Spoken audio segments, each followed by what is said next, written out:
Punk Rock HR is brought to you by employee experience company Limeade, helping every employee know their company cares. Join us virtually for their annual conference, Limeade Engage, on March 9th. It's packed with tools, insights, best practices, and networking to drive well-being, engagement, and inclusion in 2021 and beyond. Head on over to limeade.com to register today.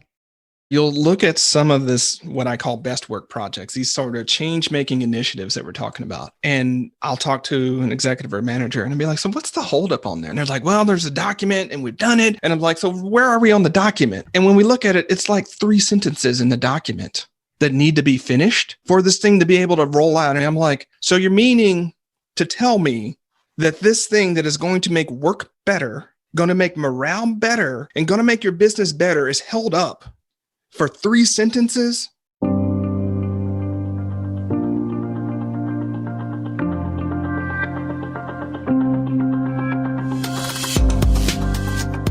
Hey everybody, I'm Lori Rudiman. Welcome to Punk Rock HR. Today's guest is my friend Charlie Gilkey. He's a founder and CEO, but also an author of a really terrific book called Start Finishing: How to Go from Idea to Done. Charlie is on the show today because he has deep expertise in helping people get out of the weeds and finish things that matter. And in today's show, we talk about all the good stuff: procrastination, inertia, the excuses we make to ourselves, and even COVID, how all of this just comes together and creates an environment where we're not doing the things we were meant to do on this planet. So if you're someone who's noodling big ideas for 2021 and beyond, we'll sit back and enjoy this conversation with Charlie Gilkey.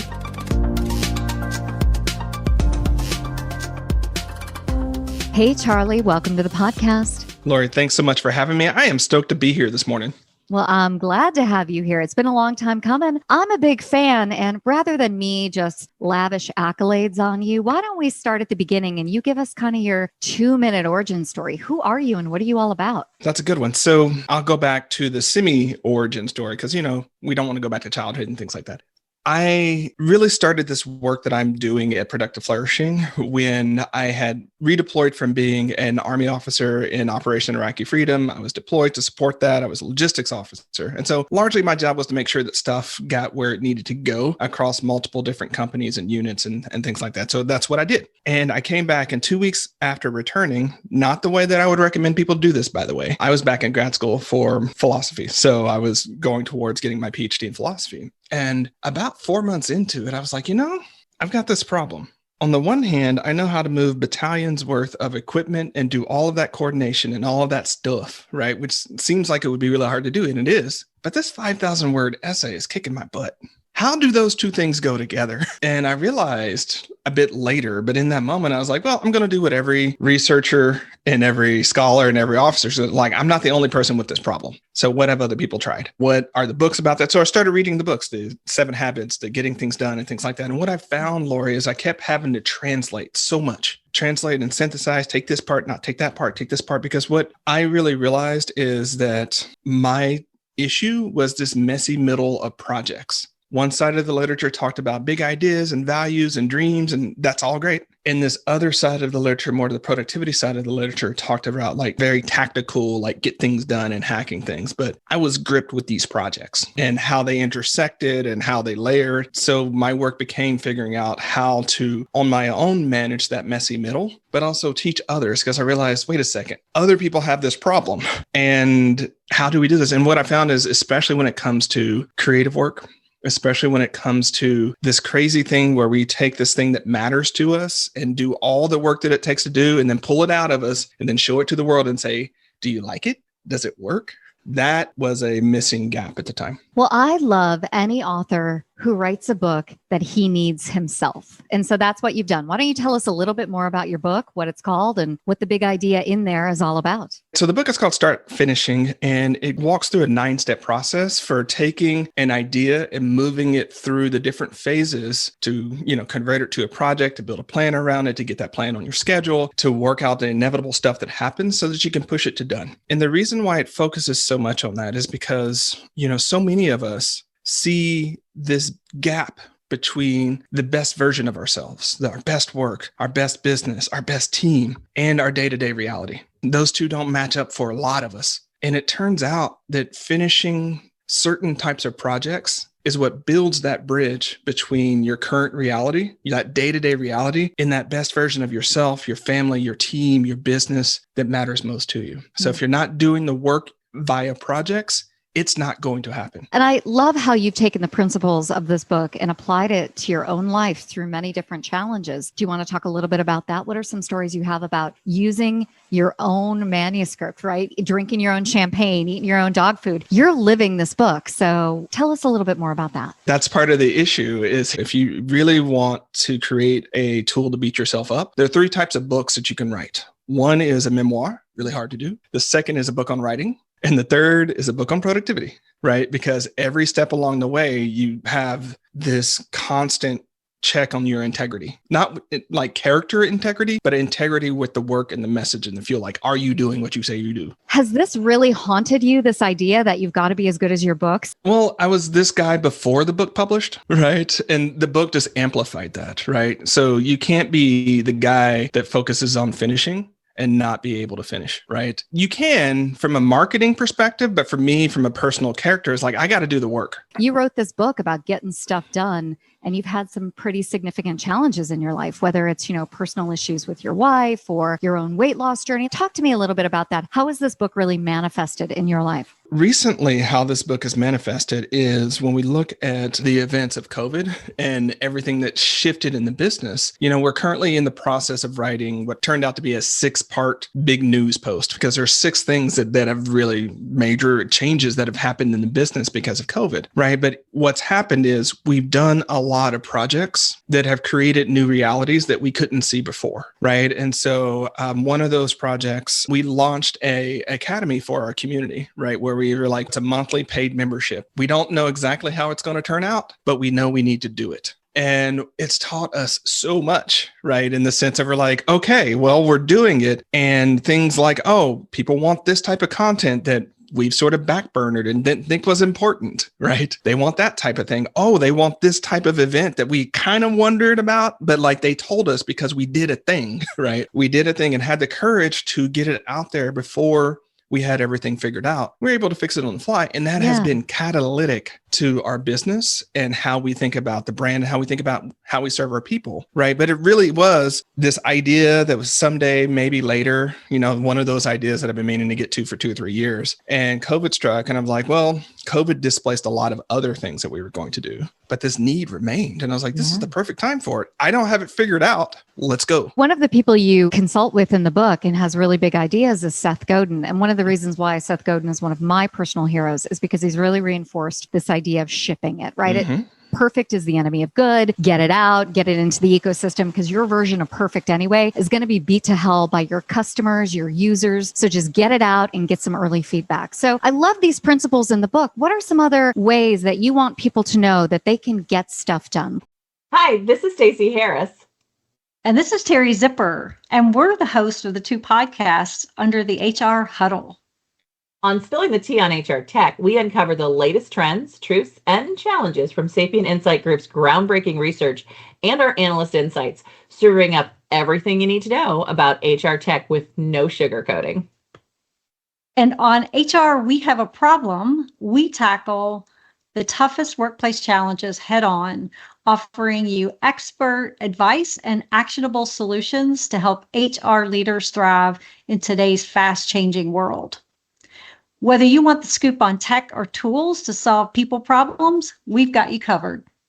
Take a listen and subscribe. If you want to become part of our community, we'd love to see you. Well, one of the ideas in the book is, I'll give 2 that are related. We don't do ideas, we do projects. And the reason I say that is because so many of us creative folks are running around and we're coming up with a bunch of these ideas and we apply a little bit of commitment juice to all those ideas that we have, right? It's like, oh, that's a great idea. And there's this implicit, I should do that. And then all of a sudden we're in our head, we're fighting about not doing that idea, so on and so forth. And what I want to say is like, no, you haven't committed to anything when you get a great idea. You only commit to it when you convert it into a project. And if you're not doing anything with an idea, it's because you haven't converted it into a project. And so I start wanting people to get serious. Like, okay, you've got this idea. First question, are you going to convert it into a project or not? I want us to get as creative people into sort of these yes, no binaries. And I know creative people hate that, but it's a very simple question. You've got this idea. Are you committed to doing something with it? Yes or no? And if the answer is yes, okay, the next step, right? And we can start walking through these steps to go through there. But I think all too often we get that great idea and we've already committed to doing it, but we haven't committed to doing the work of getting it on our schedule, of getting and building a team around this, of dealing with the inevitable thrashing that comes up as we start seeing that maybe this idea or project is a little bit outside of our comfort zone. Maybe we're not the right person to do it. We don't do that work. And yet those ideas work on us. But it's so interesting to me because people are walking around with a notepad of these great things they would do if only. If only they had the time, if only they had the support, if only they had money, if only their boss was nicer. And I wonder what the deal is with these stories that we tell ourselves, and how do you even overcome this homeostasis in your life? What I'm so glad you mentioned there is, in chapter 2 of the book, I'll talk about the air sandwich. And I've sort of referenced it a little bit, but that's, the idea that your big dreams and all those things that are at the top, imagine it's like a slice of a sandwich. And on the top slice of bread, you have your big dreams, you have your values, you have your purpose, you have all those big capital letter words, right? And on the bottom, you have your day-to-day reality. It's a big gap. I talked about that gap. But that's an illusion, because in those gaps are some of the things that you've mentioned, and they sort of come down to 5 different things. One of those things is competing priorities. You want to do too many things, or you have too many obligations, and so on and so forth. So competing priorities. Second is head trash. Just the stories that you tell yourself, the limiting beliefs, the I can'ts, I shoulds, all of those types of things. That comes into head trash. The third is no realistic plan. All 3 of those words being important. No plan, no realistic plan, and something that's masquerading as a plan, but it's really not a plan. The fourth of those is too few resources. And so you mentioned that: time, money, people, capital, whatever. And the fifth is poor team alignment. And so you've got people around you. You might have a group, but you don't have a team. You have a team, but they're working across purposes or in different purposes, so they're not aligned. Or you're not aligned with yourself if you consider self a team. Yeah. So what happens then is that we inevitably end up stuck. And the reason why we mentioned it earlier, I'm a former military officer. I always want to break down challenges into their constituent parts and look at which of those parts, if we remove them or address them, is going to get us the biggest lift, which is why I inevitably, just off the gate, I'm going to check against competing priorities and head trash. Those are my go-tos, because those 2 are nicely linked. It's like, oh, well, I want to launch this business, but I want to be a great mom. And somewhere they make the tension that they can't do both. And so these ideas remain stuck because they're like, well, if I do this business idea, I'm going to be a crappy mom. I don't want to be a crappy mom, so I'm not going to do the business idea. But I do want to do the business idea. How do I make that work? And they in themselves stuck with a no-win scenario. And so I think why people have all of these ideas and don't move them is, one, is the air sandwich. They just really haven't done the work to figure out what their priorities are. And I'm not trying to say that in a way that disrespects someone's character. It's hard work. It is hard work to figure out and say, this is what I'm about, and this is what I'm going to do, and here's what I'm willing to negotiate, and here's what I'm not. And holding that line is really, really challenging for people.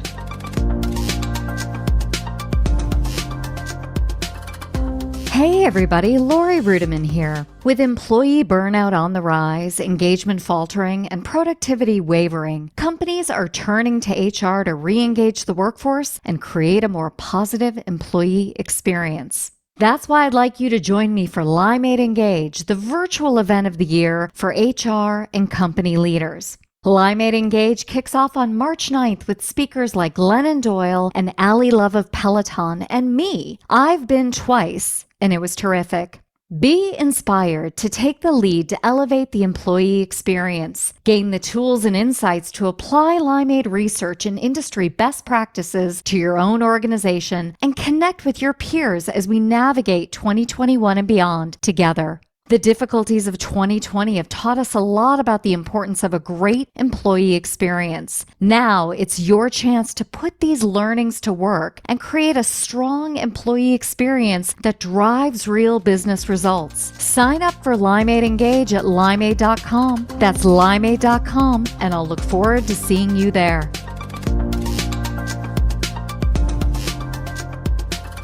Those words, hard work, are so interesting to me because I think anything worth doing is probably hard. And yet everything in the world is hard right now. COVID makes it hard. The general state of the world and conflict makes it hard. All the racial tension that we've had for millennia makes it hard. So when someone is really immersed in a very legitimately hard world, what does it take inside of them to move out of that mindset? Part of it is I want to recant on language that I introduced into the conversation. And that's around hard work. I'm thinking about it from the perspective, and it's a Buddhist perspective in the sense of there's a difference between pain and suffering. Pain is what happens to you. Suffering is the story that you tell about it and sort of the narrative that you wrap around that. And this didn't end up in the book because as I did more talking about it, I started talking more about hard work. And I want to draw out the distinction between something that's difficult versus something that's hard and that same sort of thing. I think many of the things that matter most to us are difficult to do. There has just a natural degree of difficulty and complexity and figuring out that has to happen. Where we trip ourselves up is when we make it hard, when we start telling stories about what we're capable of doing, what we're not capable of doing. And then the first thing that I want to say on this one is I want people to embrace that discomfort, what I call the thrashing of doing difficult/hard work, and understand that that's not a sign that they're doing something wrong. It might be a sign that they're doing something right. Because think about it, Lori. We don't thrash about doing the dishes or taking the trash out or cutting our grass, or we either do it or we don't do it. There's not this pseudo existential crisis. Am I good enough? Is this my work? Is this my calling? But it's when it matters most to us. Do I want to marry this person? Which I count as a project. I forgot to mention that earlier. That was the second thing. Projects are anything that take time, energy, and attention. And it's not just work stuff. What we do is we only count work projects on our list of things to do. And our life projects don't get any billing, especially women end up doing so much of the life project and work and kin keeping, but don't count that, even though it's counted most by our society. It's what matters most, but it's not counted. So it ends up being a lot of these loops and head trash. So going back to what you're asking here, first off is realizing that if you're thrashing, it doesn't mean you're broken and it's a bad idea or anything like that. It might just mean that you've chosen something that matters to you and that you should run towards it. And that every time any of us do something like this, we all feel that same thing. And if you don't feel that tug, that discomfort, you might not be playing your best game. You might be sort of phoning it in. So what if we remove the story that worry about whether the project is going to work, that idea that you're not good enough, the imposter syndrome? What if we remove that and say that's a natural part of the process of doing things that matter most? Then we can move on and say, okay, now what? And so that's really step one, is just to understand that. Step two is to really start looking at the no-win scenarios that you've created for yourself. Because I mentioned this earlier where it's like, well, I want to be a great mom, but I want to be a great business person. And I can't win at both. So I'm going to shoot for some sort of gray mediocrity in the middle where I'm neither going to be a great mom and I'm neither going to be great at business, but no one gets mad at me, right? Yeah. If I win big, then I'm a terrible mom. And then people are mad at me. If I fail, then people are mad at me because customers and money and all sorts of things. But this gray middle, where I'm getting this constant B or B plus, no one gets mad about that. That's so interesting because I think that's the way many people work and operate in their corporate jobs. And I think we're doing our jobs best when nobody is mad or everybody is mad, but it's just this swath of mediocrity. And it's really hard to bust out of that mindset. It's a hermeneutic of mediocrity. It's like this big thing that surrounds us because if we take a risk, it feels as if the consequences are so huge, we'll just step back into what everybody knows. What do you think about corporate America that way? Hey, everybody. Got a quick question for you. Is your job easy, stress-free, and full of rainbows and sunshine every single day? Yeah, I'd say that's a big fat no. Hi, I'm David Noe, host of Speakeasy HR, presented by Payroll Partners, and proud to be part of the Work-Defined community. Take a step down into my Speakeasy live on LinkedIn and YouTube, where we tackle HR and business challenges through raw, uncut, unfiltered conversations. This is HR like you've never heard it before. Bold, real, and full of practical takeaways. Real guests, bold insights, authentic conversations that drive change. Catch every episode on demand through your favorite podcast platform or all the content at speakeasyhr.com. Unfortunately, corporate America does round off the edges because they want a consistent process, a consistent product, a consistent experience, right? And so when you have a bunch of punk rockers come in and do something different, or if you have that person that wears the pink glasses come in with her great ideas, they're like, this has to be sort of vanilla up the middle. I don't know about the pink glasses woman. I think what we look at is when you look at who actually gets promoted and you look at who excels and who leaves the company because they've reached a ceiling, it's those people pushing that A game, right? That aren't rounding off the corners. And unfortunately, what can happen depending upon the ossification of your corporation is that the best change makers don't have anywhere to go or grow So they leave. And the organization at the top only has enough seats for these visionaries and change makers. And so they hold the fief down, and you don't get to be one of them. No. Because if you're one of them, then I don't get to be that. So there's all those types of dynamics that happen in our team habits and things like that, which is why we end up with this place where it's like, you know what? That person already has the seat. I can't do it. But the funny thing about it is, and this is actually the genesis of the current book that I'm working on, when you talk to senior managers, and when you talk to senior executives, they're like, why aren't my people taking more initiative? Why aren't they coming up with great ideas? What's going on here, right? Because what we really want them to do is to go do their great ideas. And they keep coming to us and asking what we should do. And why am I telling you how to do your job? That's what I hired you for. So that's where it's really funny for me as an executive coach. And so I'll sort of flip it and just say, so what are you doing to create that team habit and culture? And if you're the one responsible for team habits and team culture, and this is what happens, what are you doing about it? We're not talking about them anymore. We're talking about you and the system. So let's take some ownership there and figure out what we're going to do, because they're doing that because you incentivize that. Well, you've incentivized that, or you've put the fear of God in them to behave that way, or nothing good will happen to their individual careers. And I think this is, really important to this conversation, because you have individuals in positions where they could really make a difference. When I think about my friends in human resources, I often say they're at the intersection of work, power, politics, and money. Everything good in this world could be changed if we unleash HR. But there is such a fear, and nobody gets any of the good stuff done. We talk about wage inequality. We talk about discrimination. We talk about bias. We keep talking about it. It never gets done. It never gets fixed, which is why I'm so interested to have you on this podcast, because that's an audience right there that if they did more of the good stuff and finished those projects, they could change the world. What do you think about that? I'm sure you've seen this in your work as well, where you'll look at some of this, what I call best work projects, these sort of change-making initiatives that we're talking about. And I'll talk to an executive or manager and I'll be like, so what's the holdup on there? Like, where are we in the work on that? And they're like, well, there's a document and we've done it. And I'm like, so where are we on the document? And when we look at it, it's like 3 sentences in the document that need to be finished for this thing to be able to roll out. And it's like, oh, but I don't know, if we say that one word, then it will all unfurl. And then legal's talking to me and HR's talking to me. I'm like, so you're meaning to tell me that this thing that is going to make work better, going to make morale better, and going to make your business better is held up for 3 sentences? Yeah, it's really frustrating, which is why I no longer enjoy doing that work in human resources, and really want to empower people to take ownership of their careers and really be their own HR and run their lives like a business. And I'm so fascinated to have you on here. And as we start to wrap up the conversation, I know there are some core ideas that you want to get out to this audience, these big ideas around finishing work, doing great work and getting it done so they can move on to the next great project. What do you want to leave our listeners with? I'm going to do a callback to our previous thread, Lori, right? Because I'm sensing that a lot of people are frustrated about that 3 sentences is not done that's keeping things working. So I'm just going to flip it. What are your 3 sentences? What is your work that's held up by a few small things that if you just push through that last little bit would make the difference in building this bridge that you're trying to build towards your best life? So if you were mad about someone else's 3 sentences, do the work to identify your own and push that forward. So that's one thing. Whenever you get super frustrated about other people's patterns, understand that you might be seeing your own pattern in somebody else. The second thing that I would say on this one is where people struggle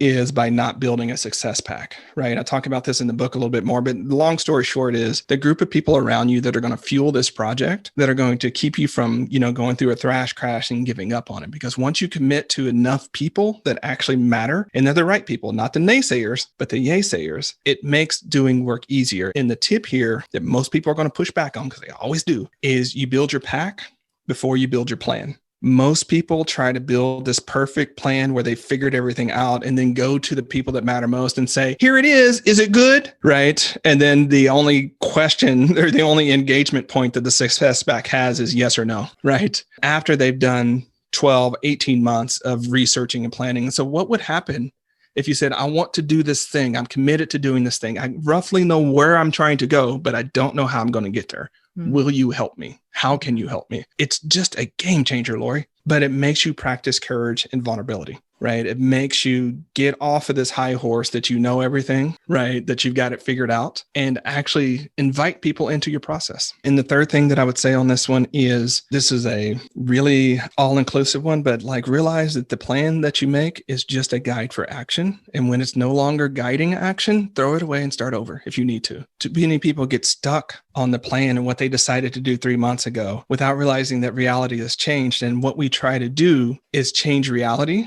when the easier thing to do would be to change our plan, right? And so as much as I want you to do the difficult work and to embrace the difficult parts, like, don't make it unnecessarily difficult by just butting up against, the fact that this world has gravity and your plan did not account for that. What are you going to do about it? Don't try to change the gravity, change your plan. Charlie, what wise words. I really appreciate that. If people want to get to know you, learn a little bit more about the book, where do you think they should go? What's the best place? If you're interested in the book, you can go to startfinishingbook.com. So that's just startfinishingbook.com, and it'll show you a little bit more about what the book's about. You can download a free chapter. We can sort of have a conversation before you buy the book if you want to go that way. The other place would be my website, Productive Flourishing. That's where it sort of holds the greater body of work that includes work on entrepreneurship, work on foundational stuff like getting things done, but also topics on conscious leadership and conscious business management. I love it. Thanks again for being a guest on Punk Rock HR. Lori, thanks so much for having me.